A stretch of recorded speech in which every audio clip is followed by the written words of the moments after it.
he told me that, I get these call girls and they come to my office 4, 5 a day, and I have sex with them on my desk.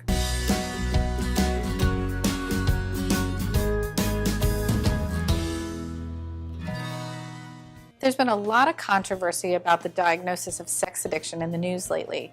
So I'd love your opinions. What do you think? Is it a real thing, or is it a sign of some other trauma or something else underneath?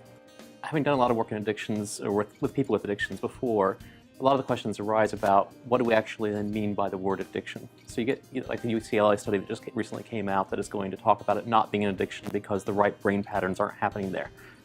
But I think when we start focusing on that and the wording around that, what we're actually doing is we're actually then missing the real key point about what's going on. The real key point with what's going on around the whole question of sex addiction is how is it then impacting the individuals who are suffering from whatever it is that you want to call that, and how is it impacting upon their relationships? And so whether you call it sex addiction or something else, you still have to deal with all the other parts that are around it anyway. So it doesn't really matter. I believe there's such a thing as a sex addiction. I think it's rather than a substance addiction, it's a process addiction. It's an addiction to a dynamic. It's an addiction to trying to manage your mood in a certain way, and it follows the addictive cycle.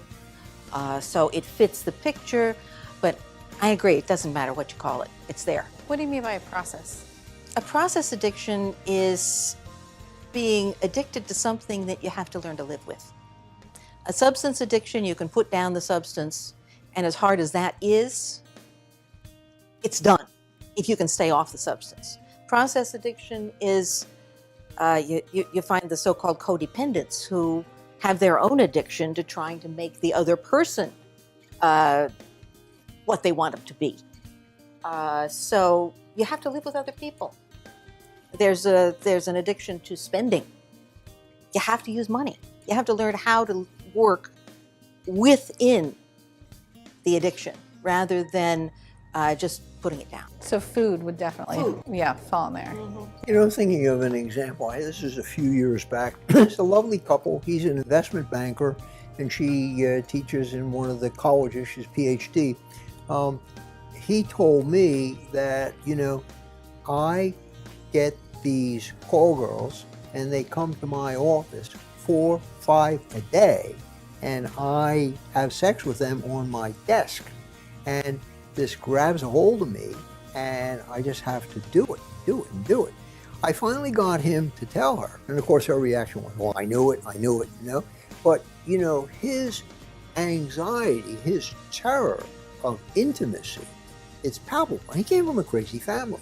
Go back to Balby and early attachment. He came from disorganized, all kinds of trauma, which he never even put words on.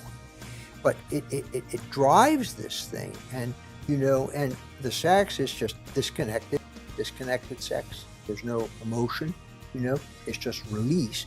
But the terror, I don't even say anxiety, I say the terror is palpable. So I saw him a couple of times, he didn't stay. They eventually got divorced, and they remain good friends.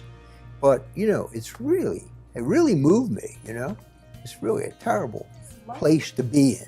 My experience with sexual addiction, and I do treat many of those patients, is that, and I agree with you guys, is that trauma. It's a lot of trauma. I don't think I have seen one client who has not suffered trauma first. And I think the basis for the addiction is there, that there is something that is missing, or something you cannot comprehend, and you cannot really relate to life without this, whatever it is you need to do. And the first thing I do is to kind of balance the crisis, decrease the crisis. The person learns some skills as to replace the behavior with something else. Because the people I see have lost their jobs, have gotten disease, have given disease to their wives. I'm not talking about just doing whatever. I'm talking about really, really destroying their lives. To me, sexual addiction has nothing to do with sex. Absolutely not. No. So it sounds like the consensus from the group is that sex addiction, the undercurrent of sex addiction is trauma, and that everyone who comes in, whether it's based on their values or based on compulsory actions are based on a spouse or even themselves feeling like something has to change, you really have to look at the trauma underneath to be able to discover what's going on and find a solution to stop it.